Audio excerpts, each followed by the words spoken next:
Good day, class. This is Mr. Baldwin for Communication Application / Public Speaking. This lecture is going to be over transactional analysis. Again, feel free to pause, move forward, move back, whatever you need to fill in your notes for the class. The notes are posted on Canvas for your ease of access. So, again, you'll be tested on this information, so keep that in mind. So, transactional analysis is identifying behavior. It was developed by Dr. Eric Bernet. Neurosurgeon Dr. Wilder Penfield inspired Dr. Bernet. While Penfield was researching epilepsy, he found that playback was available with certain stimulation to the brain. So you stimulate the brain a certain way, you can replay emotions or reactions to certain things. He found out that nothing can be forgotten. He identified 3 separate sources of behavior, 3 separate sources of ego states which cause behavior. There's the parent, which is the taught concept of life. It's what you learn from your parents. Each one of us has a parent ego state. Even if you're not yet a biological parent, you still have a parent ego state which you learn from your parents. Next is the adult ego state. It's your personal learned concept of life. Your adult ego state deals with here and now. I will or won't do this because I have learned that it is good or bad for me. Finally, there's a child ego state. It's your felt concept of life. It's how you feel, your feelings, your emotions, experienced as a child. The functions of the parent teaches you how to do things, sets limits, protects you, guides you, keeps traditions, judges, but also nurtures, gives advice. So let's look at the critical parent versus the nurturing parent in your ego state. The critical parent says that rights and wrongs rule our lives. The nurturing parent comforts you when you're scared. The critical parent directs behavior, tells you what to do, governs you. The nurturing parent will base information and base everything on past experiences. Because I've done this, you shouldn't do that. The critical parent has a value system. Both are expressed inwardly and outwardly for you as an individual. Again, these are not you as a parent. These are your ego state, your parental ego state, which you learned from whoever raised you. And no matter what, past coming to fruition, you will become like the people that raised you. Adult functions, learned and processing, gathering data, sorting it, using it to solve problems and making decisions about those problems. The adult ego state is unemotional and serious all the time. There's a parent in the child, which is not okay. It's an adapted child, modifies behavior to please parents, and is trained. Uses knowledge, adapts to be praised or punished. There's a natural child. It's impulsive, expressive, untrained. They cry, they're spontaneous. We want what we want, and we want it now. And the little professor. So these are all functions of the child ego state. There's the adapted child, the natural child, and what's called the little professor. The little professor in the child ego state is manipulative, creative, and intuitive. Figures things out and when to get things. Reads nonverbal behavior well. And the 3 ego states work together to meet basic needs. The parent, the adult, and the child ego states work together to meet basic needs. Child functions, child ego state functions, makes you spontaneous, carefree. They lead to jealousy, curiosity, adventurous, pouting, rebellious, conforming. These all deal with the child ego state. There's something called ego boundary permeability, which allows a person to move through ego states at varying speeds based on personal experience. How fast can you go from being upset to being happy? How fast can you go from having a serious conversation to something a little more light? There's something called excluding ego states, which is using only one. Or excluded ego state, which is leaving out one. So ego state contamination, when one's ego state boundaries are broken down. When you get emotional about things, as a grown-up or as a teen, upper teen, you should be almost serious for the most part, especially when you're in school. But if you break down and get emotional about things, it can be from a different ego state. You become a walking stereotype. People know what to expect from you. So transactions, interactions between people. There's a stimulus and a response. There's three types of transactions, There's complementary or parallel. There's cross transactions. And there's ulterior transactions. Let's look at it. In complementary transactions, when a message is sent out and responded to from the same ego state, those are parallel transactions. Once started, they tend to continue in that direction. If I ask you a serious question, did you do your homework yesterday? Your response, yes, I did my homework yesterday. That is from complementary ego states, which would be the adult. We target an ego state and respond from it. So as you can see, it's parent to parent, adult to adult, child to child. The question is asked and responded to from the same ego state. Crossed, when people tend to glare at each other. If I come to you from an adult ego state, but I try and attack your child ego state, and an unexpected response is made. What was that all about? Interrupts flow, stops flow of communication. So you might be having a bad day and your parents come into your room and say, hey, would you like to get something to eat? And you say, leave me alone, I don't want to be messed around with right now. And your parents say, what was that all about? You were responding from a child ego state, from their adult ego state. And this is an example of what the cross transactions look like. Parent to adult, parent to child, so on and so forth. Weak transactions have a lack of intensity and commitment. Indirect transactions, trying to give a message to a third party or person outside of the conversation. Diluted transactions have affectionate and half hostile. An example of a diluted transaction could be, you know, I really care about you, you dummy. That's an example of affectionate, half hostile. It's a basis for psychological game playing, which we'll talk about later. Ulterior transactions, involving more than one ego state. Someone could have a hidden agenda or a double message. They're overt, outwardly social, verbal and nonverbal. Or they could be covert, psychological, not apparent necessarily, and manipulative. So someone appears to be coming at you from one perspective. In this instance, it looks like it's parent to parent, but in reality, they're seeking information covertly from adult to adult. Angular ulterior transactions looks at adult to adult, trying to hook someone by going for the child or adult. It's manipulative. So as you can see, there's an angle coming from the adult on the left-hand side. It looks like it's going to go to adult, but then it hooks down and attacks the child. Duplex ulterior. It's more complex. Overt and covert are working together and exchanging. So we're going to talk about what strokes are. A stroke is defined as any act of recognition from another person. This is defined by Bernet. You will be tested on this information. Individuals are always trying to balance strokes or attention socially. Most of the strokes in the world are negative.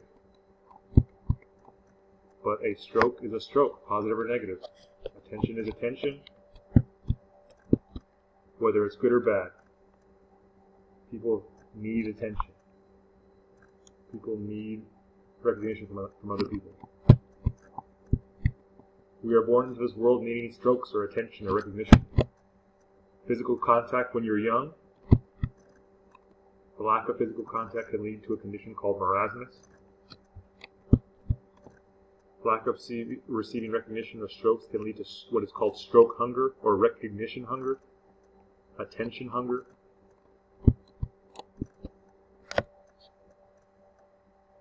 If you are getting straight A's and you aren't receiving any kind of feedback, positive or negative, for your for getting those A's, you might start dropping your grades, because at least whenever you got an F, you got attention for the F. Touch hunger changes to recognition hunger as you get older. Stroke hunger can lead to playing psychological games, working harder for someone's attention. Stroke value or attention value varies from person to person. What may satisfy one individual's needs for recognition may not satisfy another's. So, John might need a simple instructor to tell them, "Good job." Edward may need a pat on the back, or they may need to see the grade as an A+. There's different kinds of strokes, there's different kinds of attention. There's an unconditional stroke, positive or negative. You did nothing to deserve it. You did nothing to deserve an unconditional stroke. Someone being nice without the expectation of reciprocity. Who gives you an unconditional stroke? Who gives you attention or recognition that you did nothing to deserve? And if you can't figure it out, you can ask me in class. A conditional stroke, positive or negative. What you get for what you do. They usually have strings attached. Thank you for cleaning your room. Now let's go get an ice cream cone. Whatever. Stop doing that. Aren't you ashamed of yourself? So shaming people for what they think and getting them to not do it. Conditional stroke, an example could be, because you did the work the way it's required to be, you therefore got an A on your project. It's conditional, based on what you did. Again, we said negative strokes are the most common, but negative conditional strokes are even more common than that. People are quick to find the faults in things. Because kids don't get enough positive strokes, they will find a way to get any, including negative ones. Because negative strokes are better than none. So time structures. This is how time is structured for strokes. There are 6 possible ways to get strokes. These are important. You need to know these for your test. You can withdraw from others, either physically or psychologically. Find safety in a crowded room. Next, you can use ritual exchanges to get strokes from people, saying hello, goodbye. Next way of getting strokes is pastimes. When people talk about harmless topics not too familiar with. And examples include sports, things that don't really matter, small talk or chit-chat. Just simple back and forth with people. Allows exchanging strokes. How many kids do you have? Oh, I have 3. Oh, me too. Okay, great. So that's already 1, 2, 3. Withdrawal, ritual exchange, and pastime. Next is activity. Ways to structure time and keep busy, including sports, student council, band, whatever else it is you're in that takes up your time that you choose to be a part of is activity. You receive strokes or attention or recognition from somebody when you're involved in those activities. Psychological games. People play games due to lack of intimacy, lack of a connection with anybody. Because no one gives me the attention I want, I'm going to play psychological games in order to get attention, even if it's a negative, in a negative aspect. Exchanges bad feelings through the use of ulterior transactions. Again, bad feelings are better than no feelings. An example of a psychological game is blemish, and this is finding faults with others' feelings. We'll talk more about that later. The last way to receive attention, recognition, or strokes is intimacy. And intimacy is very rare as an individual. compared to the amount of people we meet. Say we meet 100,000 people in our lifetime. How many people have you had as a best friend so far in your life to this point?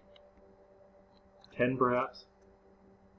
So it's a very, very minuscule amount of people that we actually share intimacy with. Intimacy includes genuine caring or empathy. Authenticity, you can be authentic with people. There's no games involved, free of exploitation. You can share your actual feelings.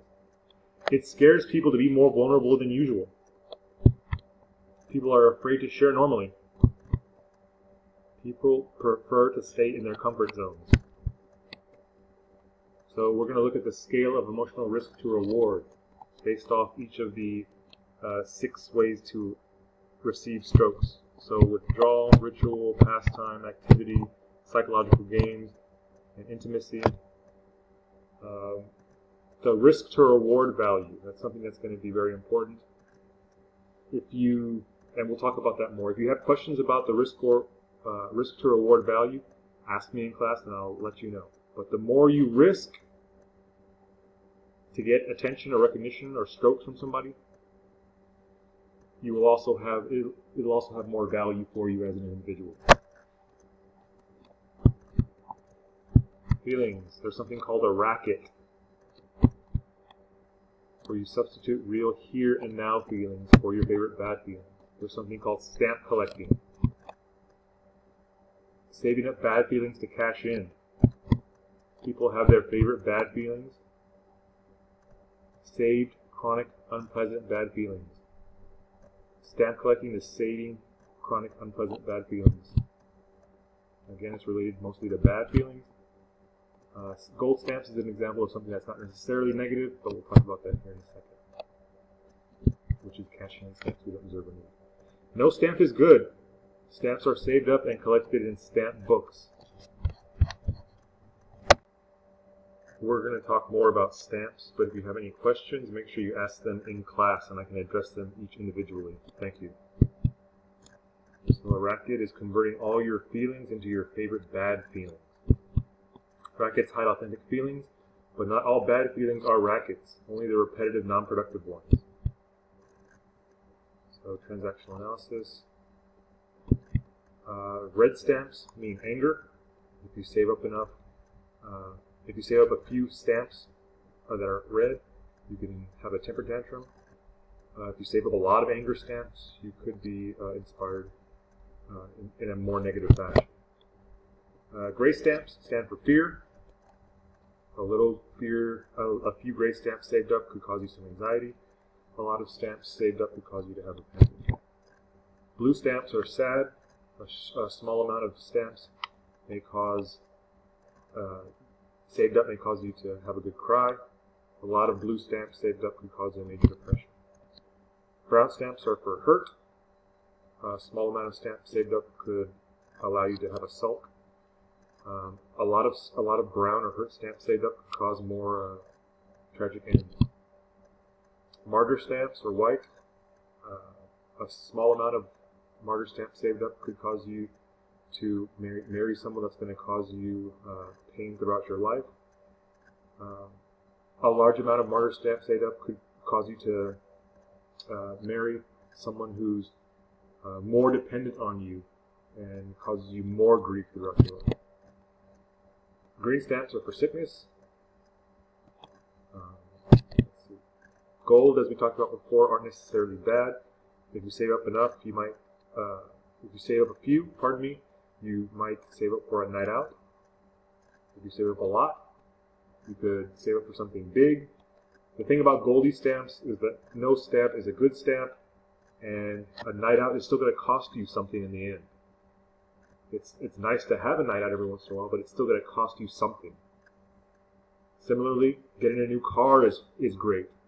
Going on a vacation is great. Getting a new house is great, but it's still costing you something. For example, your time, money. So what you want to try to do is attempt stamp burning. React to one situation at a time, and do it when you first get the bad feelings. Not allowing overlapping feelings. So let's talk about psychological games. Structuring our time with games, there's always a winner and a loser. There's a definition of game, an ongoing series of complementary ulterior transactions progressing to a well-defined, predictable outcome. Games require 2 or more people to play. They tend to repeat with complementary games. Games are played to structure our time in order to receive negative strokes so that you can collect bad feelings. Confirm someone's life position. If they're okay or they're not okay, they want that confirmed, and they'll do so by playing psychological games. Games are played to avoid intimacy.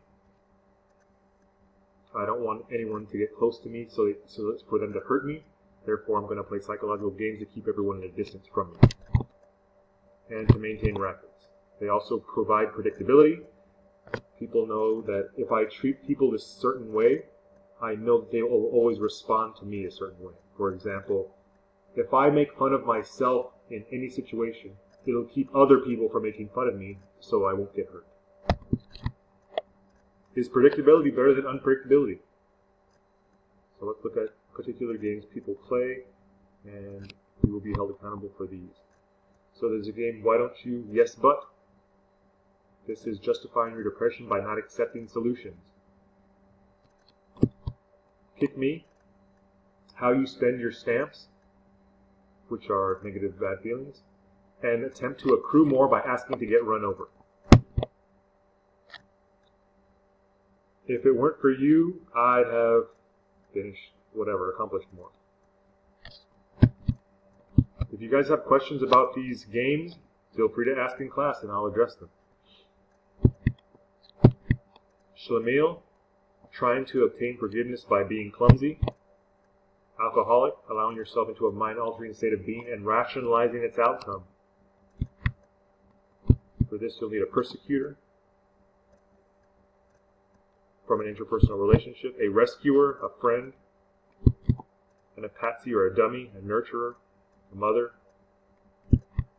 and a bartender. It's a person on your side.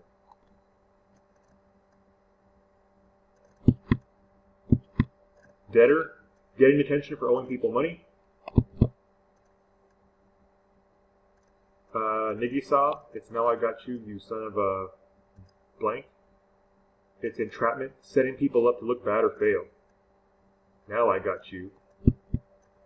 See What You Made Me Do involves blaming other people for their mistakes. Courtroom is an argument where you need an outside opinion and you're looking for a judge. A frigid person will provoke and then deny over and over, repetitive. Have you ever been in the back seat with your brother or sister and you hit them and pretend like you didn't do anything? You're playing frigid person. Stalking, S-T-O-C-K-I-N-G, revealing extra skin to get someone's attention, it's a game. Harried, volunteering for more than you can do. Blemish, fault finding, someone showing you what to do then finding fault in what you're doing. Wooden leg, this person says, I have an impairment, can you do something for me? Let's you and him fight. 2 people provoked by 1 person to fight, Uproar, a parent and child game. Why did you come home so late? Why don't you leave me alone? Uproar. Stupid, does dumb stuff to be ridiculed. Cops and robbers, breaking rules and trying not to get caught. A lot of these games are self-explanatory by their title or label. So intensity of games. At the first degree, if a psychological game is played at the first degree, the damage can be social. Someone can earn a small collection of stamps to cash in later, for maybe crying or anger, etc. The second degree, it's a little more intense, can cause psychological damage. They get a bigger stamp collection, cause somebody to quit a job, school, marriage. I don't want to be in this situation anymore because I am psychologically hurt. Third degree, tissue damage. Go for broke. Homicide, suicide. You are in such a bad place because of the use of psychological games that you feel that there's no other way out.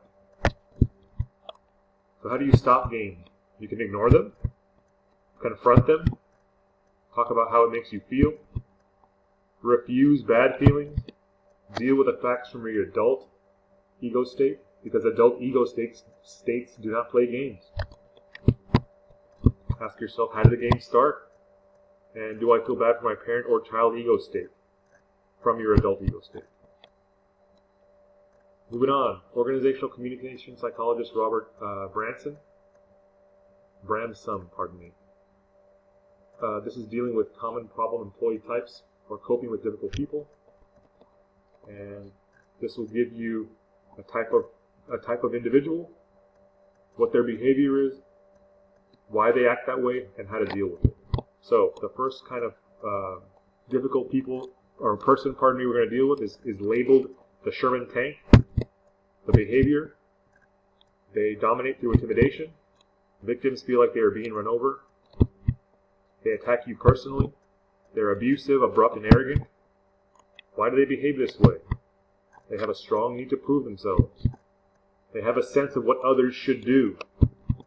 They get their immediate needs met. They cannot have a collaborative disagreement.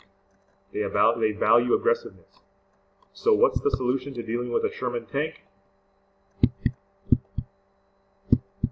Don't show your rage and stand up for yourself. Give them time to quiet their temper tantrum.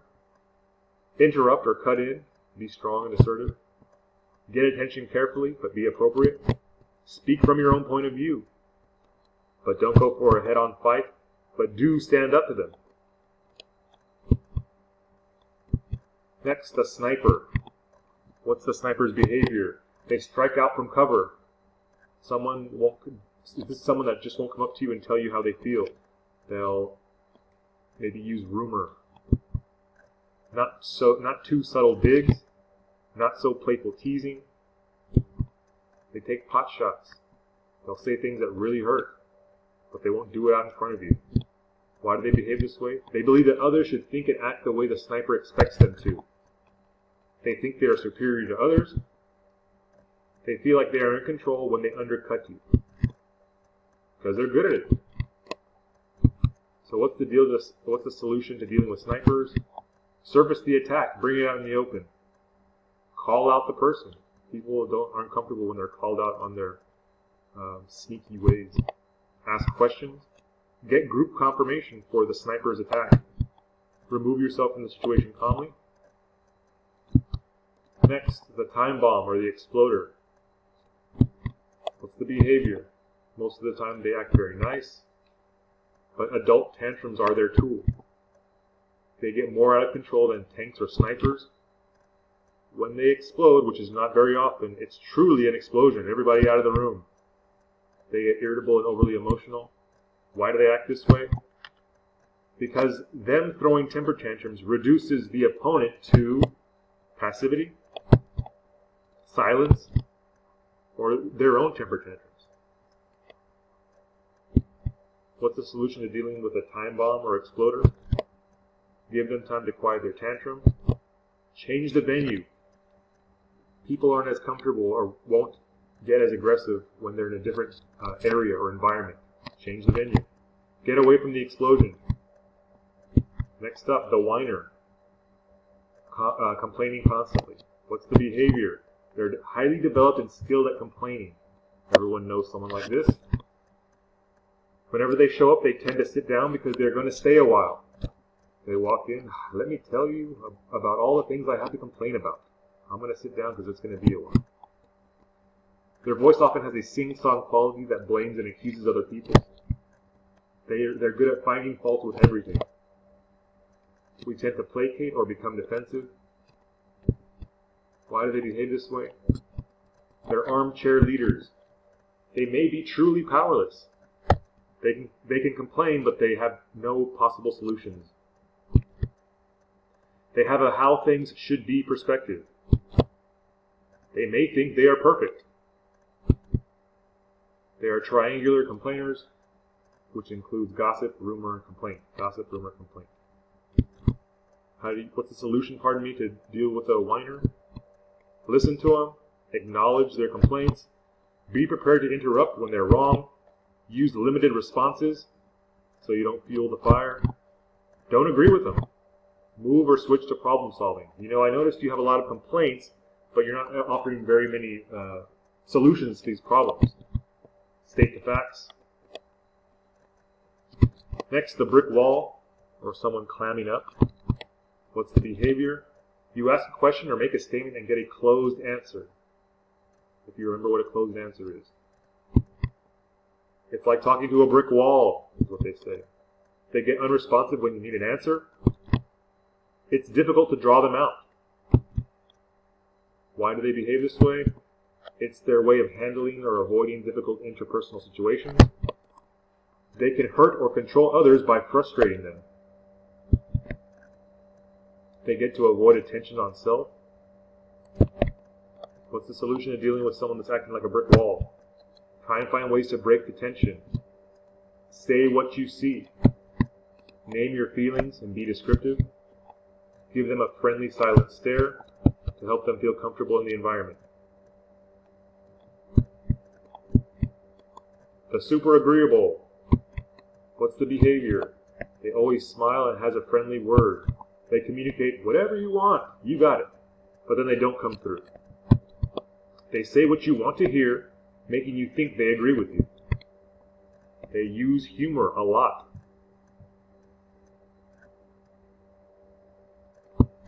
Why do they behave this way?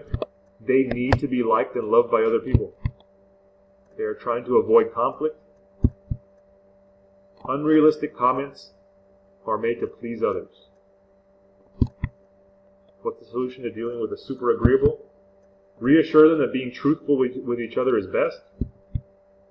Be personal. Connect. Don't allow them to make unrealistic commitments. Listen to their humor. Next, the wet blanket or the negativist.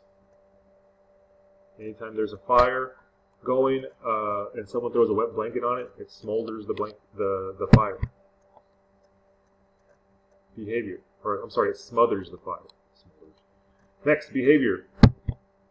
They have an attitude of, whatever you're doing, it'll never work. The person says, we've tried that before and it didn't work.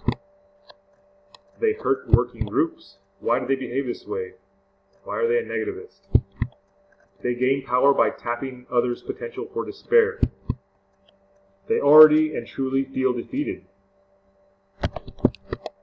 They believe that people, organizations, and things stand in their way. They believe that everyone cannot be trusted and they feel angry about it. In their early years, they were unable to work through disappointment. What's the solution? Don't argue with them. Use it as an acid test. Stay positive. Don't rush to come to conclusions.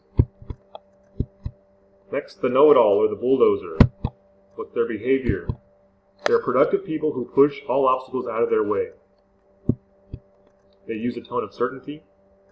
They leave others feeling not as good as they did before. They have no room for anyone else's ideas because they know it all. If something goes wrong, they blame it on others' incompetence. Pardon me. Why do they behave this way? They are extremely opinionated. They usually get what they want because people would rather give in than promote conflict. They want to have things their way. What's the solution to dealing with the know-it-all? Do your homework and have your counter-evidence ready. Listen and acknowledge, but question them firmly.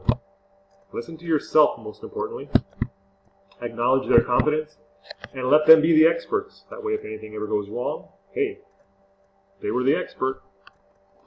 We followed their advice. Next, the fake know-it-all, also called the hot air balloon.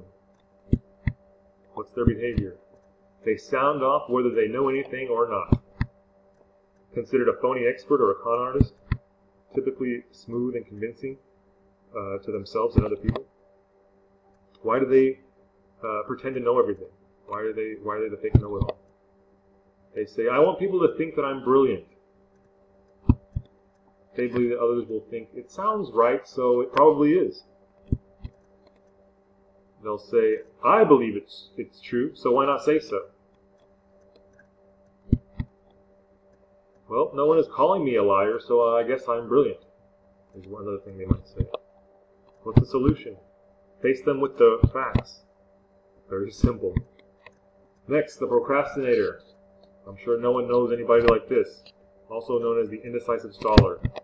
What's the behavior? They put things off until they are at a critical state. They cannot make up their minds about how to do something. There are too many options, and I'm not sure which to do, so I'll do nothing. Why do they procrastinate? They're afraid of making the wrong decision. They want to please everyone. They are worried they won't please, so they don't do anything. Others around them lose enthusiasm, so then they feel they lose interest as well. Solution: support them, remind them about deadlines, reassure their capability. So, aspects of the partnership conflict approach which need to be continually checked. Diversity and differences. Clarify understanding of each other in the interpersonal relationship. Use differences in the relationship to see how and what we can improve. Needs need to be continually checked as well. It's a perpetual conflict which can be satisfied, affected by ignoring others' needs, ignoring your own needs, or ignoring the relationship's needs. Perceptions need to be checked. Self-perception, the way you perceive yourself, is based on your understanding of the way others perceive you. Perceptions of the other party. We create pictures of our foes in our head, which include negative aspects of their true selves. Perceptions of the situation.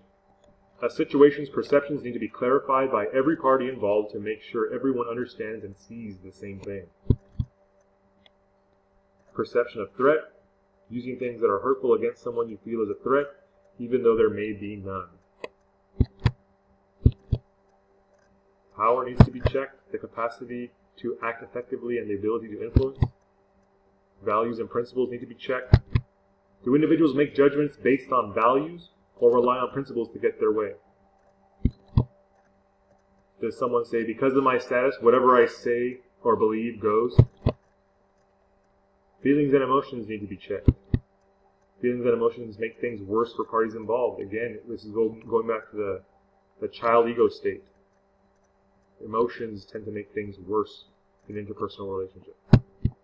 Objectivity is the key to resolution. Internal conflicts need to be checked. Holding on to something or not knowing how to deal with it.